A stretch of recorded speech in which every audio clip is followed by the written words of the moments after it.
Why hello there and welcome back to Tabletop Ferox. So in my recent video on the 44 rules for D&D, I expressed a lot of opinions, and as so often happens when you express opinions on the internet, some people took issue with those opinions. Surprisingly, the most contentious point was my apparently controversial view that players should be expected to do more than just read a single word off their character sheet and roll a die, but that one isn't really worth discussing, so I'm not going to. However, there was one comment on a different topic that I did think might be something that is more worth getting into. That comment being in reply to my assertion that part of the Game Master's job is trying to keep the players alive, and specifically saying that fudging rolls delegitimizes the game and the player's accomplishments. And I hate to be the one to break it to everyone, but if Zeldon, the Elven Ranger, just barely survives to take down the zombie Unicorn King with a single well-placed arrow, that is not more of an accomplishment if it only happened because the Dungeon Master rolled a 5 than it is if the Dungeon Master rolled a 20 and just pretended it was a 5. Because here's another earth-shattering revelation. The challenges you face in game are not legitimate. When you're playing a tabletop role-playing game, and Dungeons & Dragons and other dungeon-likes specifically, every situation you walk into is one where you are expected to have the advantage. D&D is not an epic showdown between players and Dungeon Master. It is a series of challenges that the Dungeon Master has specifically crafted with the intent that the players can and will succeed at them. That is what the Game Master does. You facilitate the game. You create an entire scenario to put the players into where they can be the heroes and succeed. Like, do you really think you would be able to get through 3 combat encounters in a trap-filled dungeon if the game was just a fair and balanced test of your ingenuity and dice rolling skills? No, when you find your way out of the labyrinth, stop the assassination plot, or defeat the room full of skeletons, it is because those are all tasks that have been specifically designed for you to succeed at them. And that part of the Game Master's responsibility does not end just because the random number generators generated some unfavorable numbers. If the winds of fate happen to change things so that the players can no longer succeed at their specific challenge, then yeah, the Game Master can and should change things so that they can. Pretending that you have no control over the outcome of events in a world where you can just fill an entire room with sword-wielding skeletons is incompetence at best and petty malice at worst. If the players die of thirst because they got lost in the labyrinth, fail to stop the assassination plot because they missed a single clue due to a failed perception check, or get TPK'd by the room full of skeletons because they just rolled too many 20s, that is not because the Dungeon Master is respecting your character's autonomy and doesn't want to diminish their accomplishments. It's because they seem to think that their responsibility towards providing an enjoyable game environment ends as soon as the game begins. And pretending that the DM has no responsibility for the outcome of actions because that's just what the book says, or that's just how the dice rolled, is bad game mastering, actually. Like, I have played with and heard firsthand accounts of much worse Dungeon Masters who treat broken mechanics and favorable dice rolls with excitement, like a little treat for the Dungeon Master. And here's the thing, the players and the Dungeon Master are supposed to have the same goals. That's right, a total party kill is actually a bad thing for everyone, not bad for the players, and an epic win for the DM. And if you are so overly competitive that you cannot stomach the idea of turning a hit into a miss or lowering a DC by a couple points just to keep the game moving and everyone having a good time, then maybe you're just not cut out to be a game master. Might I suggest playing DayZ instead? And to address another specific point from the comment, the idea that players will just be devastated when you tell them that the accomplishments that they are so proud of only came about because you intervened on their behalf. And, don't tell them then? Like, in what world is that a normal thing that you would do? That someone would be proud of a thing they did in game, and you would just feel compelled to tell them, no, you did not succeed, that was just because I let you.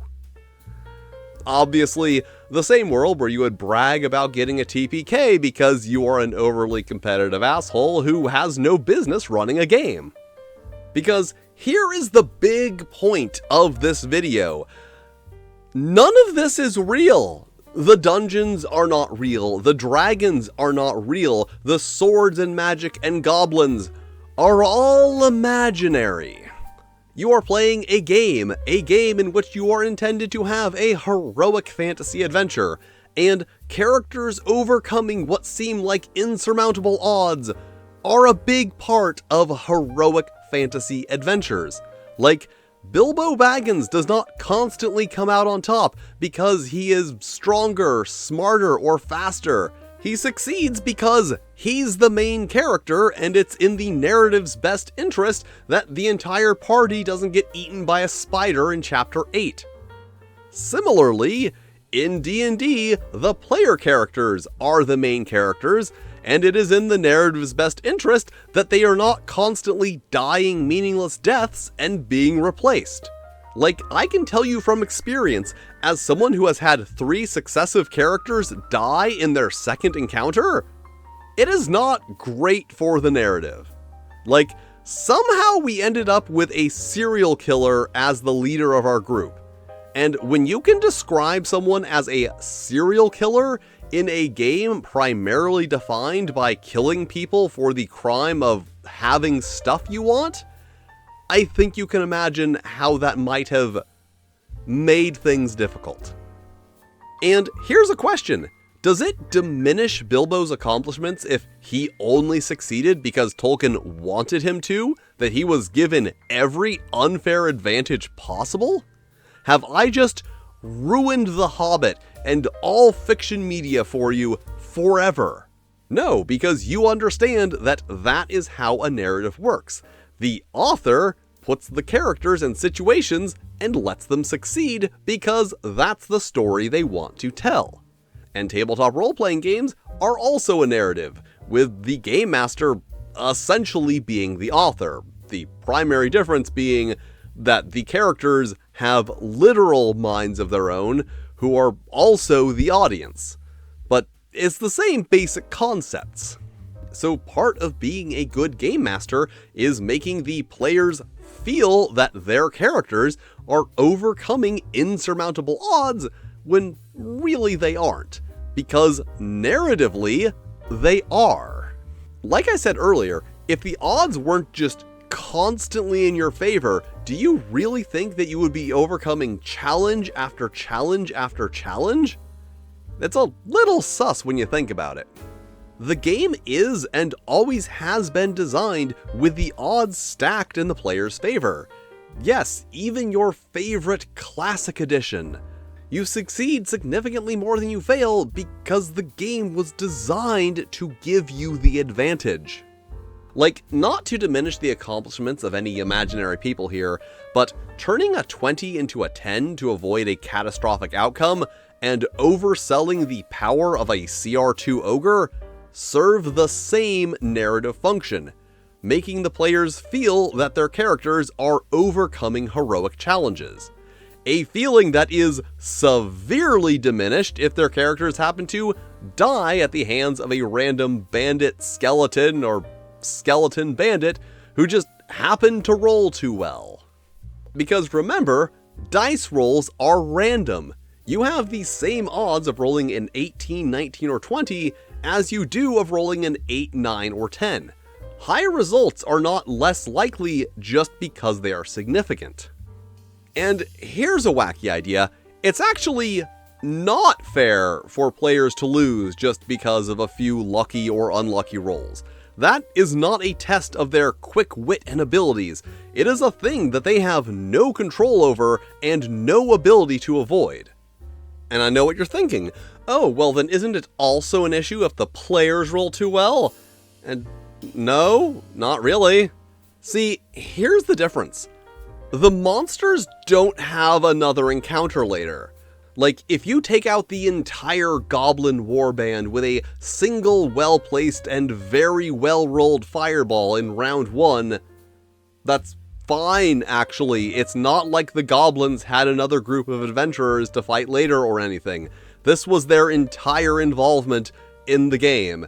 And it's not like you can't just add another group of goblins to make up for it later.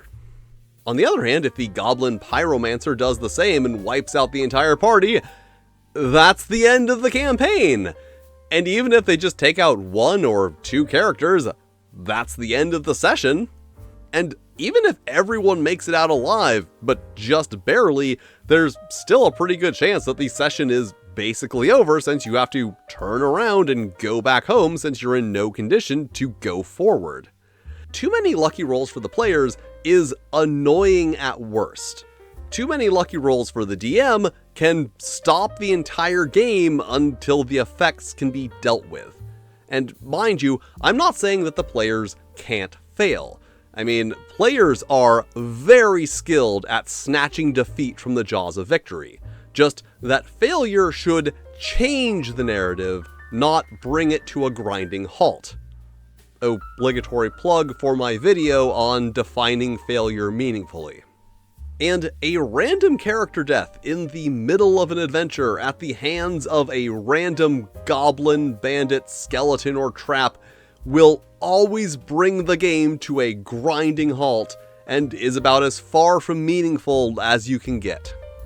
And I think that is about it, and just for convenience, I have more or less been centering this conversation around Dungeons & Dragons and other dungeon-likes, but it does overall apply to almost all tabletop role-playing games, with the notable exception of horror games, but even then, it is still not players versus game master, it is player versus narrative in a way that is far too complex for me to explain in a little note here at the end of the video.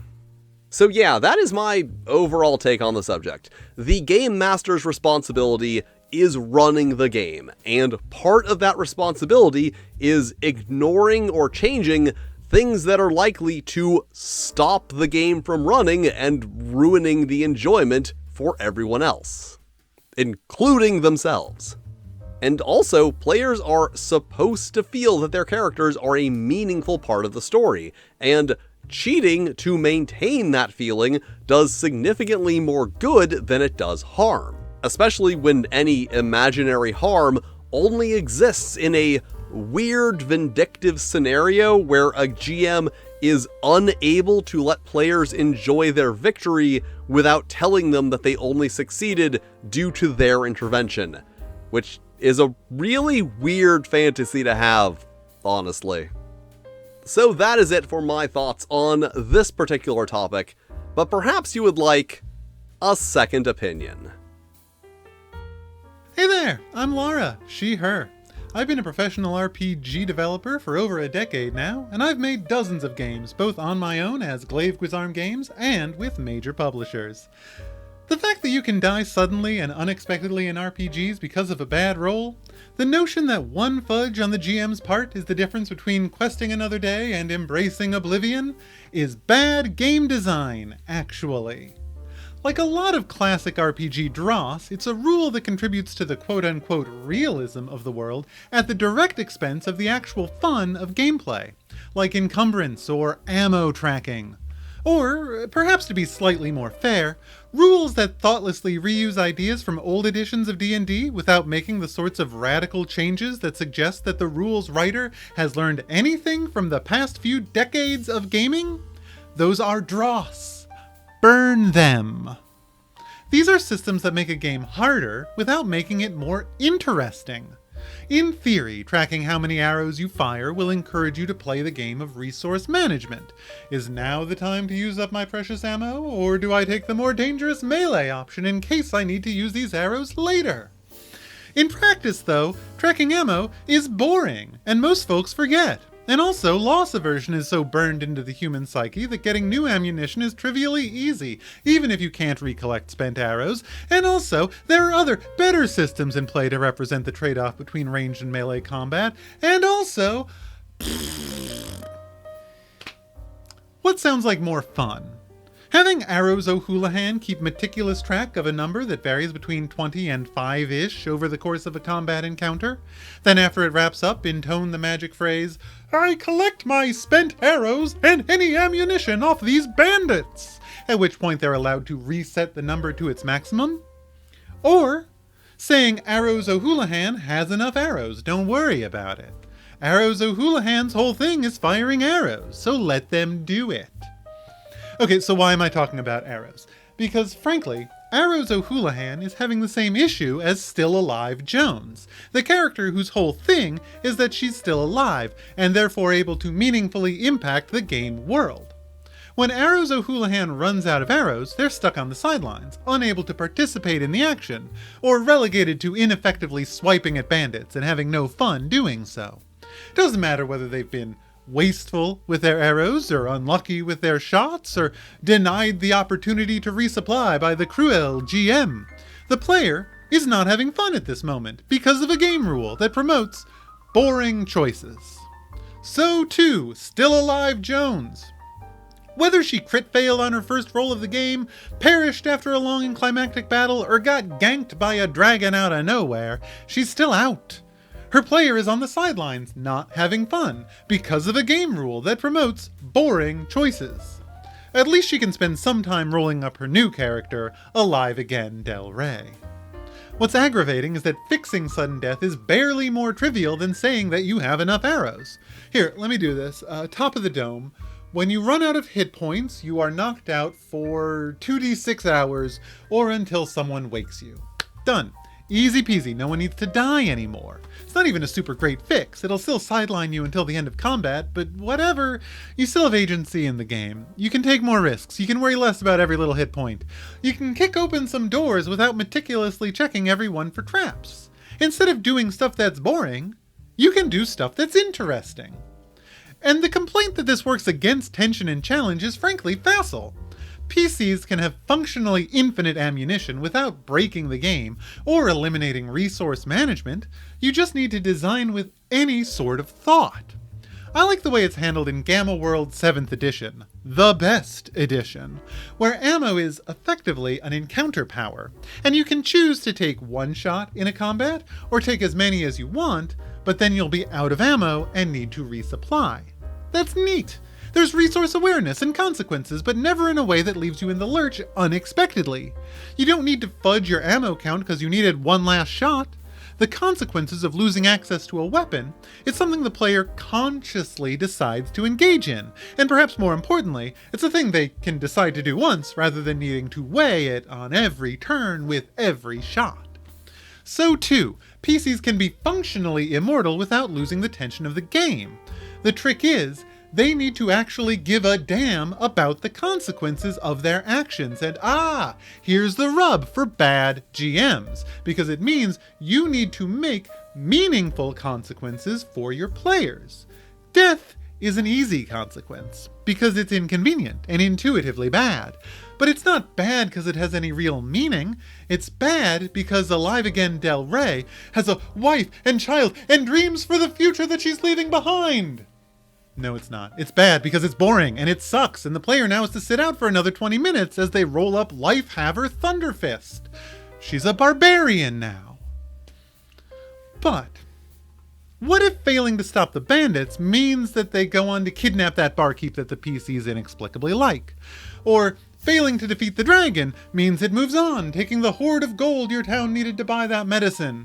Or failing to stop those demons means that Lord Badfellow obtains the scrying orb of whatever that he'll use for evil deeds?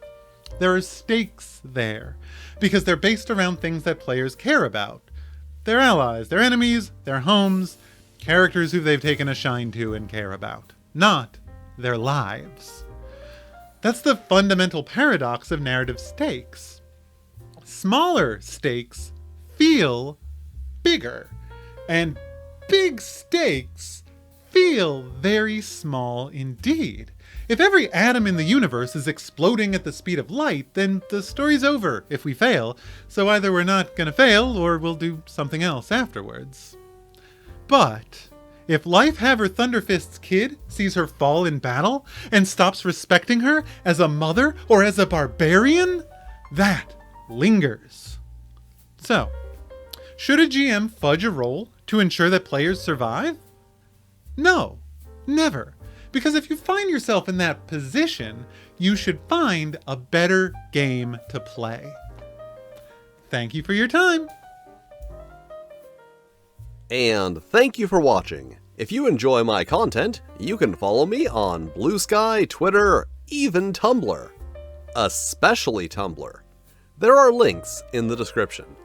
And extra special thanks to my Fightin' Flail Snails, Broken Unicorn, D-Stex, Hasterfan, Omar Parker, Randy Mulholland, Renee D, Sean Betts, Stephen Kramer, Toshiro Kuro, and Trey Adams. If you'd like to be cool like them, check out my Patreon. Also, channel memberships are now a thing, so, check those out if you want. But if you don't want to do that, that's cool too. You can still hit all the lovely buttons, like, subscribe, these other videos that the dark, unseen hand of the YouTube algorithm has lovingly selected for you, which I'm sure are lovely videos that you will also enjoy. And I will see you next time.